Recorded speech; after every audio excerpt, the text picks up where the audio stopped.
আজকে হলো আমাদের পাপানের মুখে ভাত। তো পাপান হলো আমার বোনের ছেলে, তো আমরা সবাই আদর করে ওকে পাপান, বাবা অনেক নামে ডাকি। তো ভিডিওতে পাপান নামটাই নিলাম। তো আমরা সবাই রেডি হয়ে আছি, এখন বাবাকে মুখে ভাত দেওয়া হবে। আমাদের এক দাদু আর আমাদের এক ভাই পাপানকে মুখে ভাত দিয়েছিল। তো পাপানকে প্রথমে মুখে ভাত দেওয়ার পর পাপান একটু প্রথমে অবাক হয়েছিল, তারপর আবার কান্না করে দিয়েছিল। তো তারপরে আমাদের নিয়ম অনুসারে একটা থালে বই, খাতা, কলম, সিঁদুরের প্যাকেট, দড়ি, বালা অনেক কিছু দেওয়া হয়।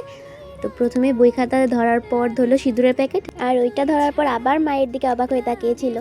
তারপর একে একে সবাই পাপানকে আশীর্বাদ করে নিলাম। এইটা হলো আমাদের ছোট দাদু, আর এইটা হলো আমাদের দিদা। তো দিদা আশীর্বাদ করার পর আশীর্বাদ করলো ওর মা, মানে আমার দিদি। সবাই আশীর্বাদ করে চলে গেলাম খাওয়ার জন্য। আর হ্যাঁ, ব্লগটা ভালো লাগলে অবশ্যই লাইক করবেন।